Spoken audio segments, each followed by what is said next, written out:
understanding that what you take out from underground, like the pohaku, you call it the material, will be either reused or stored. Is that correct? Correct. Okay. My question, I'm going to skip ahead to restoration just because it's on my mind. My question is, how can you restore the area with the original material if you've used so much of it? And I'm not sure how much that is. I'm just asking a general question. How can you restore the area if you've used so much of it for, say, the road or whatever it is that you're going to be using? Could you tell me how that would occur? You can't really restore it perfectly back to the way it was. We, as I described yesterday in my testimony, we've documented the topography with about 1,600 photographs and aerial photography. We will take inventory of the material. Any excess will be stored at the batch plant. And at the time that decommissioning and restoration are done, I believe the people who will be involved with that will do the best job they can to restore the area. But I think when there were reviews in our project by Mauna Kea Management Board and so on, it was acknowledged that you can't do a perfect restoration. Thank you. I believe that's what we need to know as a traditional people, that it will not be restored perfectly. When there is an assurance of decommissioning, that's a very real concern for us. Is that, to your experience, a guarantee for us who live here, whose mauna is sacred? Is that a guarantee by law that it will be decommissioned? And I'm not looking for a legal answer. But you asked a legal question. Well, is it guaranteed in your opinion, in your experience? Is it a guarantee? Not by law. Yeah, I'm uncomfortable answering a question with the word guarantee. Me too. Really I would be too. It really sounds legal to me, and I'm not a lawyer. As the head of construction,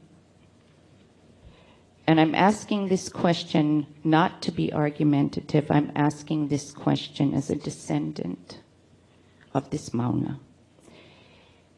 Are you saying, as the head of construction, are you guaranteeing me that there will be a decommissioning of this TMT and a reconstruction?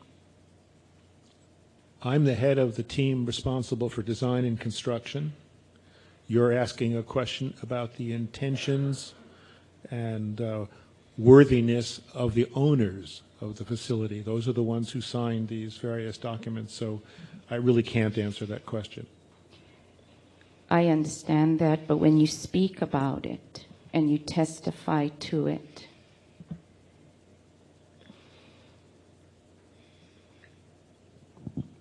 Objection, there's no question asked. I'm pausing to get the question. When you speak about assurances and you speak about commitments, is it not fair to say that you have then put yourself in a position, perhaps, to have to answer that if I ask that question? And I think my answer to that is I think these are serious people who signed those documents and that they understood what they were signing. And in my experience, people like that are worthy of some respect for their signatures. That's my layman's response. Is it your hope or understanding that Native Hawaiians, residents, and local people will be satisfied with the explanations and rationale given about vague agreements and commitments about decommissioning and restoration with no concrete plan, a plan that will be finalized in the future?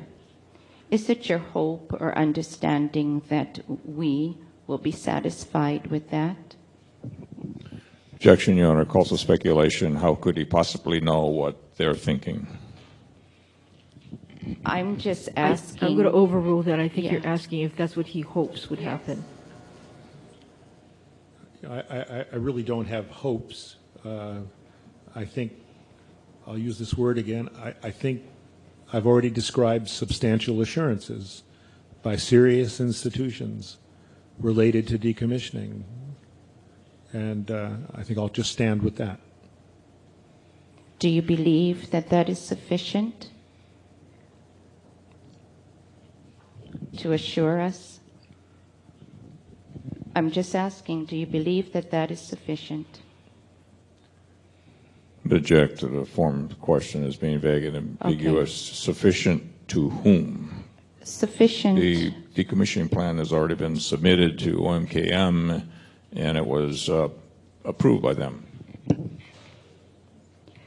Do you believe that it is sufficient for the native people, the local people, and the residents who regard the mountain as sacred? Do you believe your explanation will be sufficient? Objection calls for speculation. Lacks foundation. Is there a possibility, given your expertise and your experience, that decommissioning might not take place? Objection calls for speculation. I'm asking. Everything is possible. Well, that would be good to have on the record.